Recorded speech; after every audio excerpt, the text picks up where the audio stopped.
মন্তব্য করার কি কারণ? মফিজ কাকে বলে? কালকে যে মফিজটা বললেন, মফিজ কাকে বলছেন? হ্যাঁ, অবশ্যই ভিডিও আছে। চিনির চেয়েও মিষ্টি কেক বেচেন জাকির, কিন্তু তার কথার ঝাঁজ যেন একদম বোম্বাই মরিচ।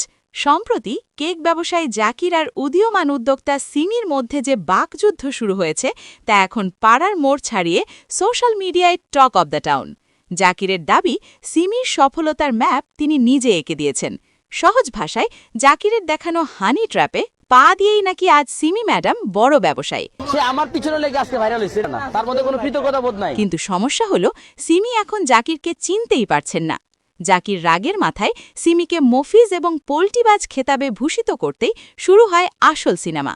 জাকিরের সাফ কথা, কৃতজ্ঞতাবোধ তো দূরে থাক, সিমি এখন এমন ভাব ধারে যেন সে মঙ্গল গ্রহ থেকে প্রতিভা নিয়ে পৃথিবীতে ল্যান্ড করেছে। অন্যদিকে সিমির পাল্টাপাল্টি হুঙ্কার, আমি কারো চ্যারিটিতে বড় হইনি, নিজের ঘাম আর পরিশ্রমে আজ এই অবস্থানে। আমি দিনরাত কঠোর পরিশ্রম করে এখানে আসি। হবে তো দূরের কথা, জাকিরের ছায়াও আমি মারাই না। তবে আগুনে ঘি ঢেলেছে নেটিজেনরা। পাবলিক তো আর চুপ থাকার পাত্র নয়। তারা কমেন্ট বক্সে জাকিরের সুরে সুর মিলিয়ে সিমিকে অকৃতজ্ঞতার আইকন বানিয়ে ট্রল শুরু করে। আর এতেই বাধে বিপত্তি।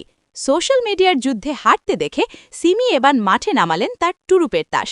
সরাসরি তর্কবিতর্ক না করে তিনি শরণাপন্ন হলেন এলাকার এক প্রভাবশালী বড় ভাই ওরফে স্থানীয় নেতার। যেই কথা সেই কাজ। পরদিন নেতা জাকিরের কেকের দোকানে গিয়ে হাজির, তবে মিষ্টি কেক খেতে নয়, বরং তেতো শাসানি দিতে।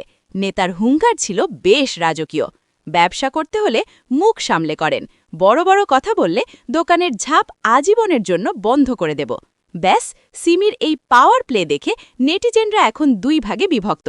একদল বলছে তর্কে না পেরে পেশি শক্তির ব্যবহারই প্রমাণ করে সিমির দুর্বলতা।